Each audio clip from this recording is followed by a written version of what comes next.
Hello, everyone. Welcome to week 2. And this week's reading was the Apology. Some highlights of this reading are the 3 unofficial charges, or the slanderous rumors. They're important because these are the rumors that led to the official charges. Another thing to focus on is the Oracle of Delphi, not only as a defense of the 3 unofficial charges, but how it pertains to Plato's definition of wisdom. Then it's good to know what the actual official charges are and how Socrates defends himself against the official charges, because there's a different defense for the official charges versus the unofficial charges. After the ruling, Plato goes into a long discussion about how death should not be feared. So you should take note on what 2 arguments he uses and why death shouldn't be feared, because they tie into his definition of wisdom. Now, before we get into the charges for Meletus, a little bit of background is definitely needed. With the development of democracy, and in the intellectual fragment of the 5th century, a need was definitely felt for higher education, because democracy consisted of many people arguing specific points, and the points that were sought out as the better of those who were arguing were set into law and became rules. So you could see how a lot of people started taking education a lot more seriously. But this led to a rise of traveling teachers, or sophists, who taught rhetoric. And rhetoric is the art of public speaking. Definitely a powerful tool in democracy, because if you're taught how to reason well and how to speak clearly, your views, your arguments are going to be taken much more seriously than others. Socrates, though, was not a teacher. As we saw in Euthyphro, his entire elenchus, or the way he has a conversation, is specifically aimed at discovering truth, discovering form, discovering this essence. Because of his way of conversating, he did not make a lot of friends, as we will see in the Apology. And so he was lumped together with the other sophists, which was a mistake, but this is what led to his trial. And with that, we'll move into the trial.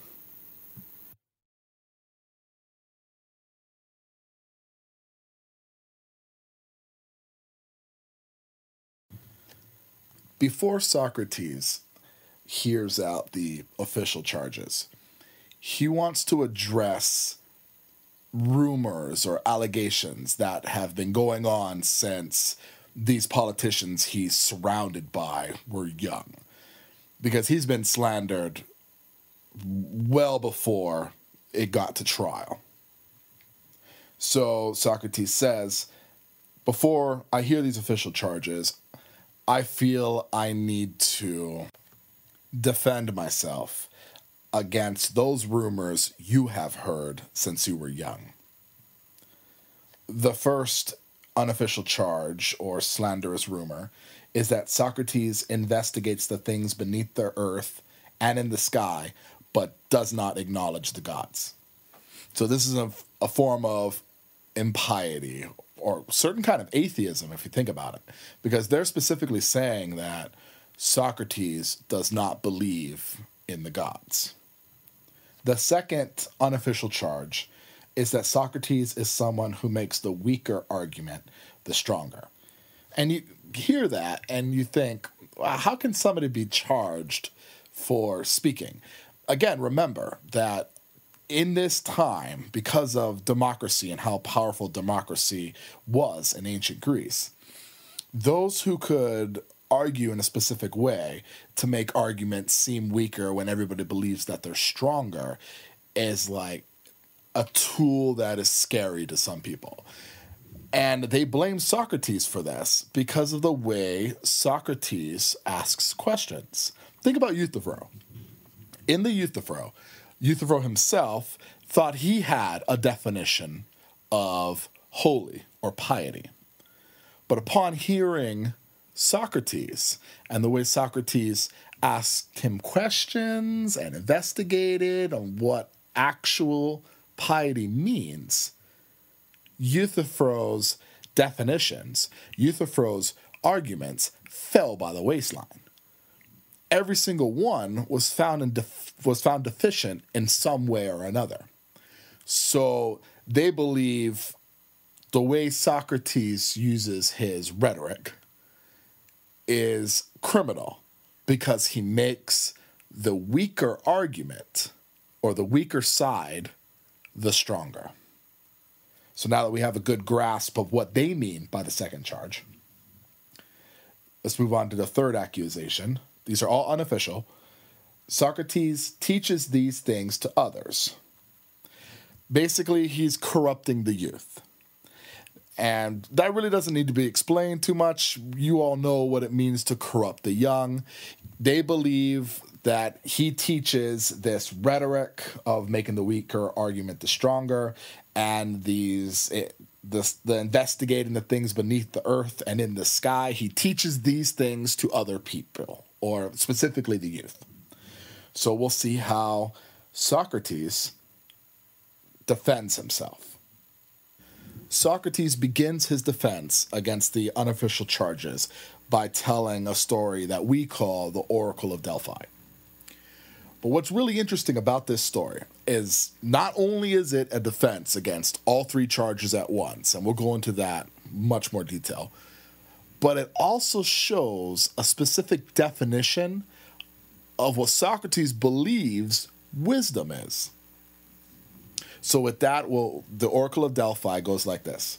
Socrates' friend, Teraphon, went to Delphi. And in Delphi, it was a location, like a holy place where a lot of oracles or prophets, people with this type of insight reside. So the Pythian replies to Teraphon's question, is any man wiser than Socrates, by saying, no, Socrates is the wisest. So when Teraphon tells this to Socrates, Socrates is really confused because he's like, well, I don't believe I know anything. I don't feel that I'm wise at all. And so Socrates, upon hearing this Oracle of Delphi's belief in him, he goes out and he seeks out the wise people. But as we saw with Euthyphro, he'll ask them questions and he'll dig for the truth, and he'll find that they don't know, or they don't have the knowledge that he seeks. And this would lead him to poets, and then he would ask the poets who write these amazing poems what they are referring to. And during the Elenchus, he'll find out that they don't even know what the true form is that they are speaking towards. And he'll talk to politicians, and he'll ask them about justice. And he'll dig deep to find out what the true form of justice is. And upon Elenchus, now he sees that they don't even know what justice is. So he's like, okay, wait a minute. I'm supposed to be wise, or I am wiser than all these people. The only thing I can figure out, or the only thing that the oracle could be talking about, is that I am wise because it is likely that neither this politician, this poet, or this artisan and I know anything. We don't know anything. But he thinks he knows when he doesn't. So his idea of wisdom is that these people think they know something, but they don't. Yet he knows he doesn't know anything. and therefore is open to it. You see how the difference here is? One is in a state of ignorance, believing they know something when they in fact don't. And the other one is wiser, being Socrates, the wisest, because he knows he doesn't know anything. So he's seeking out this wisdom. And so that's what he means when he says, you know, his service to the gods led him to the poets, craftsmen, and politicians who felt they were wise and proud, but were actually unwise. And this made him very unpopular because, as you can imagine, nobody of power or art or craft wants everybody else to find out how little they know, how unwise they are. And now we'll go into specifically how the story of the Oracle of Delphi defends Socrates against the 3 unofficial charges. So against the first unofficial charge of impiety, or not believing in the gods, Socrates says, according to the oracle who does service to the gods, I am the wisest. And I go out and I seek other people and I ask them questions to figure out if the oracle is telling the truth. And regardless of what I find out, I live in great poverty. I'm not wealthy. I'm not rich. I don't go around charging people like the sophists. So as you can see, he's trying to separate himself from the sophists who teach things Socrates would believe is unwise because they're obviously teaching something specific, and Socrates believes he doesn't know things, so he's asking questions. So he tells them, you know, I live in great poverty because of my service to the gods, because I believe in their word. I believe that the gods said, I am the wisest, you know, from the oracle, a voice box of the gods. And I go out in service to the gods to figure out if this is in fact the case.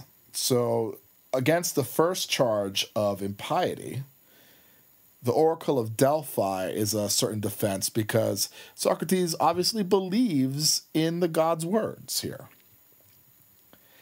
Now, against the second charge of making the weaker argument the stronger, he says flat out, those are slanders from people I found that were not wise. Because as we stated earlier, his Olentius does not make him very popular. And these people are just saying, you know, now he must have some mystical power that makes the weaker argument appear to be the stronger one, because I know what justice is, or I know what the true form of beauty is in regards to the poets. But when Socrates asks me these questions, I can't answer him. So he must have some type of power, or he is making the weaker argument appear like it is the stronger argument, of which this unofficial charge is. And Socrates is like, they just don't want everyone to know the truth, that I proved that they don't have knowledge. So that's where these slanders come from. Against the unofficial charge of corrupting the youth, here he uses this definition of wisdom. Socrates tells the council, go out and find these youths that I supposedly corrupt and ask them what I teach. Because he knows he doesn't teach anything. He knows he asks questions and shows the so-called wise to be unwise.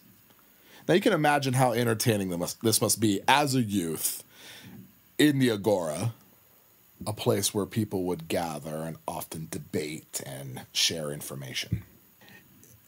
Imagine how entertaining this must be.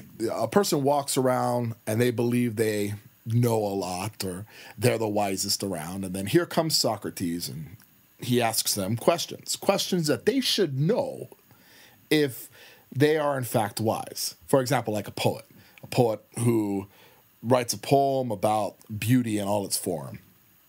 And Socrates asks, well, then what's beauty? And this poet should be able to answer him thoroughly. But he can't. So the youth did follow him around. But he tells the council, obviously I don't teach him anything. Because as you see from the story of the Oracle of Delphi and my travels around Greece, I just ask questions trying to figure out or ascertain the truth. I don't believe I know anything. So if I don't know anything, I'm not going to teach anything to anybody, and there's no way I can corrupt the youth. And with that, we will move on to the official charges from Meletus and how Socrates defends himself. Out of the slanderous rumors come the two official charges from Meletus, specifically corrupting the youth and not believing in the gods in whom the city believes. Socrates doesn't use the Oracle of Delphi in his defense against the official charges. He uses his Elenchus. He asks specific questions to Meletus in order to show that there's no possible way he could corrupt the youth. And there's no possible way he doesn't believe in the gods. So Socrates begins with the first charge, official charge of corrupting the youth. And he starts by defending himself in a very sarcastic way. He asks, so who is it that corrupts the youth? Do you corrupt the youth? Meletus is like, no. Does any other politician corrupt the youth? No.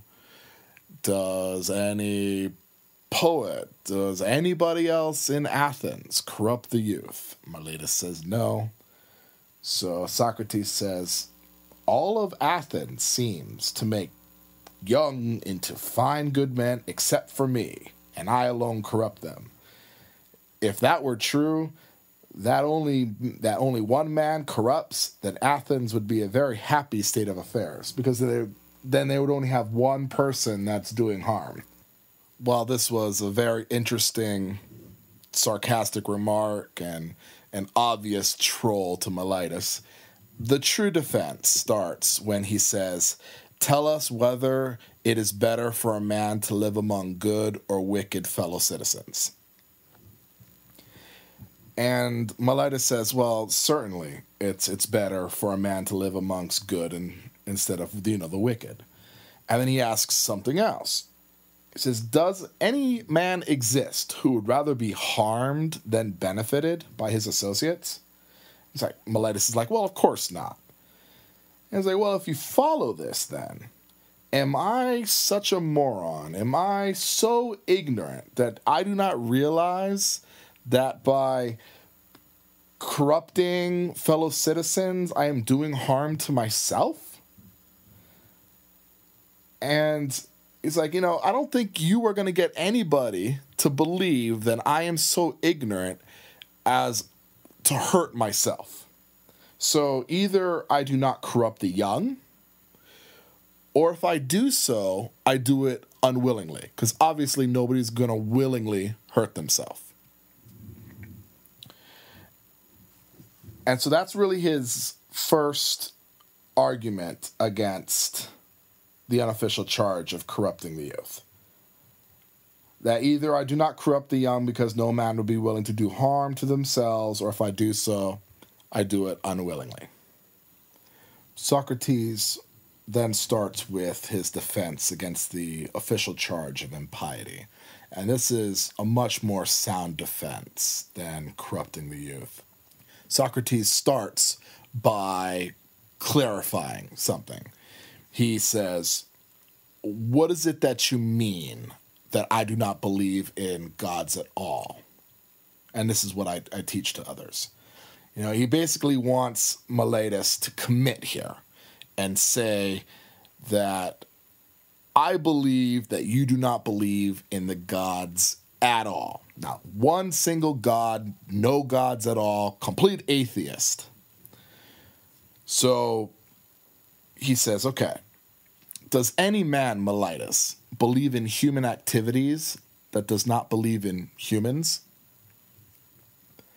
And you can see how that's impossible, because if a human is having a specific activity, if a person's throwing a football and he's a quarterback, there must exist a quarterback to throw the ball. And that's really where he's going here. He's like, there are human activities, ipso facto, there must be humans that do these human activities. Does any man believe in spiritual activities who does not believe in spirits? You see that jump now. Went from humans now to spirits. If I believe in spiritual activities, I must therefore believe in spirits. Then he goes to the deposition, because he states that you have it in your deposition that I believe in spiritual things. And if I believe in spiritual things, ipso facto, I must inevitably believe in spirits. Do we believe spirits to be gods or children of gods? And Meletus is like, well, of course, we believe spirits to be children of gods. It's like, well, if spirits are the children of gods, then I must believe in the gods themselves, because it's the gods who obviously had the children of gods. It's the same form of argument of which he started with the spiritual activities to the spirits themselves. If I believe in the children of gods, I must believe in the gods as well. Because there's no way you can believe in the children of gods and not believe in the gods. So that was his defense. The very fact that the council had stated in their deposition that Plato believed in spiritual activities, he argued deductively to show that if he believes in spiritual activities, he believes in spirits. Spirits are the children of gods. One cannot believe in the children of gods without believing in the gods themselves. Therefore, I must believe in the gods. Now, get used to this kind of argumentation, because it's going to be throughout our philosophy class. It's called a specific deductive reasoning, in which you use one argument to prove another statement and then use the proven statement to prove another argument. So if you can get a grasp on this form of argumentation, as I stated in the course goals, that the students will need to get used to or be able to understand this form of argumentation, here's a clear-cut design right here. And with that, we'll move on to the verdict.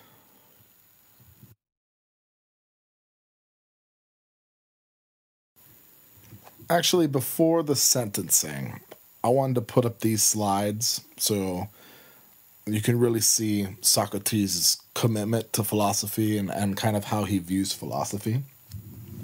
Because the council kind of offers him something here, that if he stops doing philosophy, if he stops doing what he's doing with his Elenchus and seeking out the truth, there's a possibility of acquittal. There's the possibility that, he'll be able to live. But Socrates truly believes that he's doing God's work here. He's not an atheist. So he tells the council, no, I'm going to keep doing what God told me to do to the day I die. I'm not going to follow man's law. I'm going to follow what God has sent me here to do. I do not fear death. To fear death for Socrates is to think a person knows what a person doesn't know. He doesn't fear death because he doesn't know what death is. And Socrates is not afraid of things that he doesn't know. He seeks out things that he doesn't know. Remember by his definition of wisdom? He doesn't believe he knows anything. If he lived a life of fear of the unknown, he wouldn't be going out and asking these questions to discover. So he says, I shall never fear or avoid things of which I do not know. Which comes probably one of the most well-known quotes from Socrates. The unexamined life is not worth living. To go around believing one is smart when one is ignorant, to believe one knows when one does not know, that is not a life that is worth living, especially to a philosopher. This is why our intro class started with the Platonic dialogues, because this is what philosophy becomes from here on in. A lifelong search to discover truth. A lifelong search to examine that which we don't know. Philosophy comes from two Greek words, philo, sophia. Philo, or phila, as others would state, is a love of, an admiration of, a desire for. And sophia means wisdom. So philosophia, the lover of wisdom, the admirer of wisdom, those who seek out wisdom. Back in this day, philosophy, religion, mathematics, science even, were all the same thing. There were all kinds or different types of philosophy. I remember in my undergraduate degree, a well-known philosopher, Ron Admutson, had stated, philosophy is on the course it's on right now because we are still studying the questions that haven't been answered. All the questions that have been answered in philosophy have branched off to other things. We answered certain kind of mathematics, so now that's been branched off to mathematics, where they keep discovering new truths based on that initial discovery. And science took another path out from philosophy, in which they started focusing on testable truths, things that can be tested. So philosophy in modern time is a set of questions that haven't been answered yet.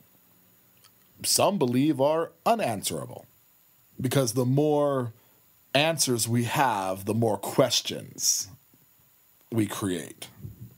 But that's why the unexamined life is not worth living. It is not better to remain ignorant. It is always better to seek out the truth. This is the part of the apology where some scholars believe Plato really takes over, and we no longer have the historic Socrates. Now we hear Plato and his theories. Earlier, it was stated from Socrates that he doesn't fear death. Well, Plato seems to take this and go a little bit further by saying death is either two things. It is a single night, a dreamless sleep, or a relocation of the soul to another place. So if death is a dreamless sleep, a lack of perception, it would be a great advantage because it would be one simple night. It's just nothingness. And again, Plato or Socrates is not going to fear that which he doesn't know. He doesn't have a fear of the unknown. If death is either one single night or a change from here to another place, and it's not a single night, it must therefore be a change from here to another place. And for Socrates, or Plato for that matter, at this point in the apology, he's like, well, if the soul is relocating me to another place where there's a bunch of other souls, then what other greater blessing could there be? I will be amongst Odysseus. I will be amongst Hector. I will be amongst Achilles. And I will find true journeymen and demigods who have been upright in their own lives. And here we have uprightness that comes out. And it's really interesting because uprightness in this specific circumstance is like an unwavering. It's an unwavering from pressure. In Eastern philosophy, uprightness, it means generally the same thing, but it's actually considered a virtue, where a person is upright in their life if they stand up to that which they know is wrong and stay the course, like integrity to the nth degree. So for Socrates, he's like, well, I can spend my time examining people. I can spend my time asking questions from true journeymen, from people who absolutely must know. And for him, that would be the greatest thing of all. To leave a place where he's being ridiculed, judged, and condemned for asking questions to discover truth, and then have a relocation of his soul around people who must know. Odysseus, Homer. So for Plato, this is obviously truly what he wants, but you'll never know until it happens, right? And this ends the apology. He is sentenced to death. He's given hemlock, which is a specific poison. He drinks it and he dies. Now, the next reading is Phaedo, which takes place in between his jail cell time after the sentence and before he drinks the hemlock. And so we'll really get into what is essentially Plato for the entire dialogue, no longer Socrates, and why death shouldn't be feared from a standpoint of 3 arguments for the soul. So we'll get into that next week. If you guys have any questions, of course, let me know. Give me a call. We're still on -4 hours. And have a great week. Make sure to post discussions before Sunday. The quiz is also up, so make sure that finishes before Sunday. As you know, our week goes from Monday to Sunday. And email me if you have any questions. Take care. Bye.